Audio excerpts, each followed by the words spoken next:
Hello Internet, my name is Brink and welcome to my quick start guides. Today we're going to look at one of my favorite tanks, the Brewmaster.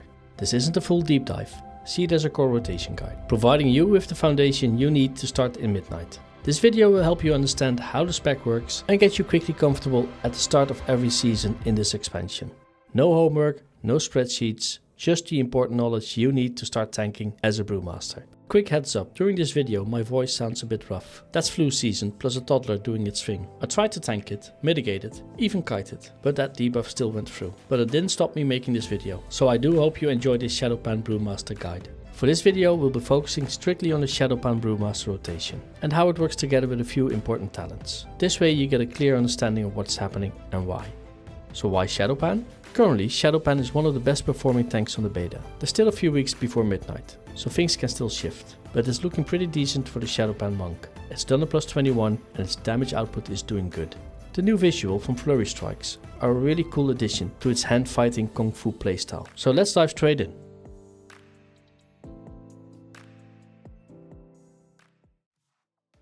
The first thing an old monk would notice is that Rising Sun Kick and Weapons of Order are gone.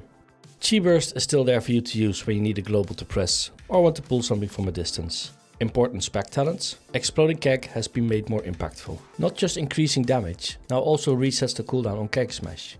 You also have two additional talents, Fuel on the Fire and Empty the Cellar, that are meant to make Exploding Keg even more impactful. The problem is that Exploding Keg sits on a 1 minute cooldown, so investing 3 talent points into it just doesn't feel worth it. There are simply stronger and more consistent options elsewhere in the tree. Celestial Brew versus Celestial Infusion, the last one being a new addition. It's a choice between absorbing a big chunk of incoming damage at once, up to 60k, or you have a constant stream of damage and you mitigate that with 30%, up to 68k, both on a 45-second cooldown. The Blackout Combo talent now interacts with Keg Smash and Tiger Palm, making it easier to execute. Blackout Combo now has these two combinations. Blackout Kick and Tiger Palm increases 100% damage on Tiger Palm, your filler, or Blackout Kick and Keg Smash, giving you a 2-second CDR on all your brews. Let's kick off things with Flurry Strikes, because this talent has changed in a big way. Flurry Strikes is now based on successful auto attacks. If you're using a polearm, every successful hit gives you 2 stacks, and if you crit, you get 4 stacks. If you are dual wielding, it works the same way, but your auto attacks give you 1 stack, and crits will give you 2. But your attack speed is faster, so there is a chance you will generate stacks more quickly. Now here's where it gets interesting. With dual wielding, you can high roll, but you also can low roll. With a polearm, your attacks can't be missed or parried, so your stack generation is much more consistent. You can stack Flurry Strikes up to 30 stacks. Realistically though, in a raid or a dungeon, you won't be able to reach 30.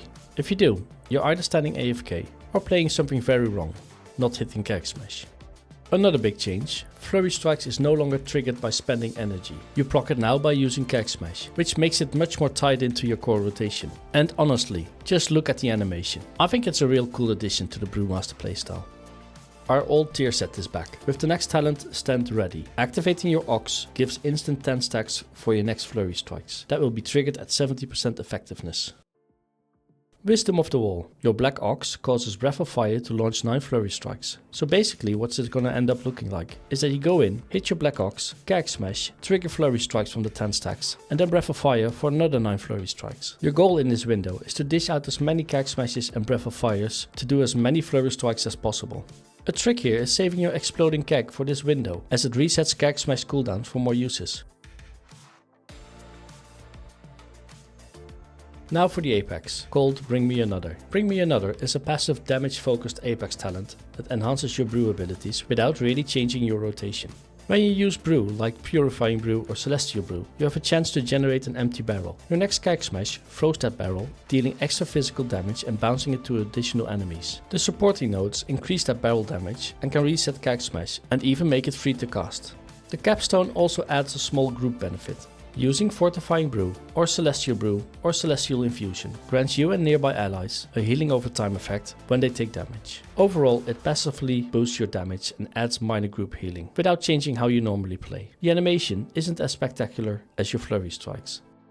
Let's start with your core mechanics. At the heart of your gameplay is stagger. This ability delays a portion of your damage you take. Your job is to manage that delayed damage using brews in your kit, which clears big chunks of your stagger, or incoming damage pool would be another word for it. It's important to understand, stagger is not damage reduction by itself. While it prevents you from taking the full hit immediately, you will still take that damage over time if you don't purify it. Proper brew management is what turns stagger into real survivability. To strengthen stagger, you maintain your shuffle buff. This is now also applied by Keg Smash. It used to be just Blackout Kick. Blackout Kick is still important as it still applies 3 seconds of shuffle. And through your mastery, Elusive Brawler, it increases your dodge chance, helping you out to avoid some of that incoming damage. I don't want to dive too deep into defensives and advanced min-maxing in this video, but if this video reaches 500 likes, I'll make a full deep dive covering defensives, aggro, and other tips, showing you how to really optimize everything.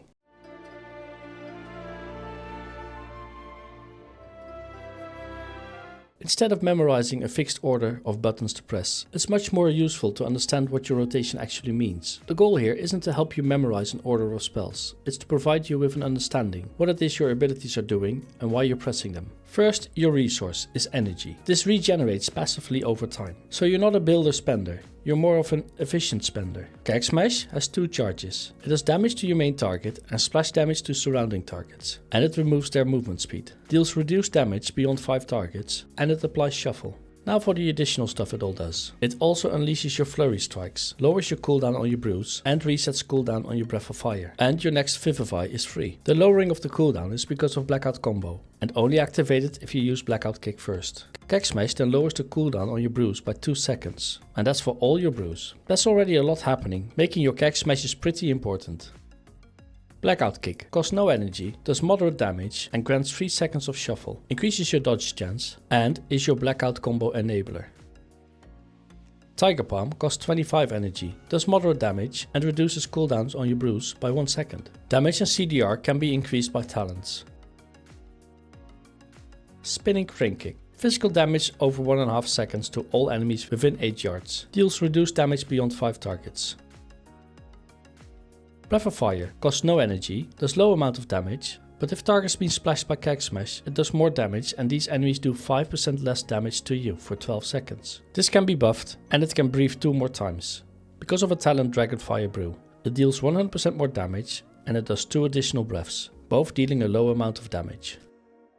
Exploding Keg deals decent damage, causing the next attack I do to do slightly more damage, and their melee attacks deal 100% reduced damage for 3 seconds, but most importantly resets cooldown on Keg Smash.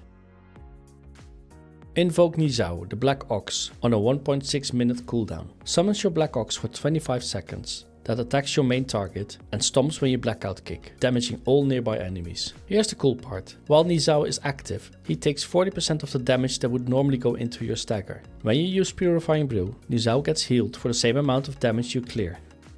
Activating it grants 10 stacks of flurry charges that trigger flurry strikes on your next attack at 70% effectiveness. I would say with the new addition of flurry strikes and how it now works, you have 2 phases of your rotation. The first being inside your cooldown window and the second outside of your cooldown window. The cooldown window being your Black Ox. When your Ox is up, your goal is to do as many flurry strikes as possible by doing as many Keg Smashes as you can, followed up by a Breath of Fire. After using both stacks of Keg Smash, use Exploding Keg to reset the cooldown on Keg Smash. Then Keg Smash and Breath of Fire. During this window, it's not wrong to weave in Blackout Kicks, just do so before you Keg Smash. This way it helps you go for that CDR. And if your global cooldowns demand it, use Tiger Palm as a filler.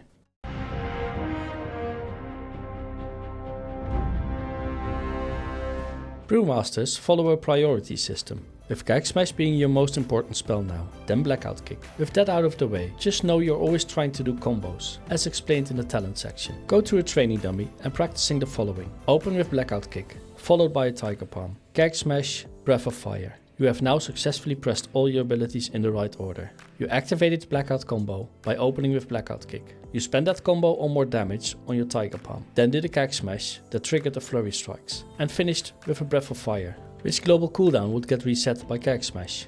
When you keep pressing these abilities, during your rotation you will start to notice on a certain point everything is on a global cooldown, and you'll be checking what comes off the global cooldown first. So your goal here is to use Tiger Palm as your filler. You can always press Tiger Palm. Press Blackout Kick as soon as it comes off global cooldown, and press Keg Smash when you can, followed up by a Breath of Fire. Remember, it resets Breath of Fire, so this sequence is always possible. When you can, keep this cycle going, you're on the right path. And even if you feel like you're waiting for half a global, don't worry. During a dungeon or a pack of adds, you will have plenty of options to press. Like for instance a leg sweep to stun your enemies, or one of your brews to dump some of that incoming damage. After using one of these, one of your important abilities will be ready for you. Keep doing that until your Black Ox is off cooldown and your exploding keg, so you can line them up for your next big pack of adds.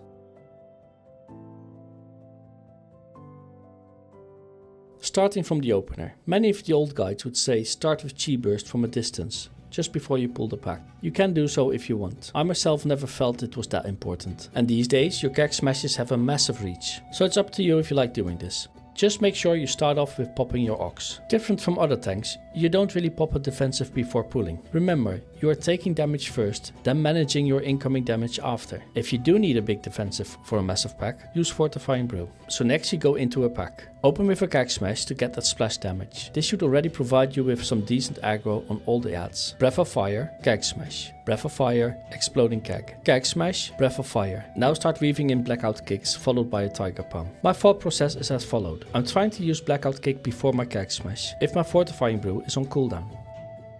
If it's not, I'm trying to press Blackout Kick, then Tiger Palm for that increased damage on Tiger Palm. It's all about finding a rhythm. Now start keeping an eye on your stagger bar and weave in Celestial Infusion, Purifying Brews to dump damage. Once you get this in your system, you are ready to do keys on your monk. Just remember, always be pressing something with intent. Know why you are pressing the order of your abilities and you will be rocking the Brewmaster in no time.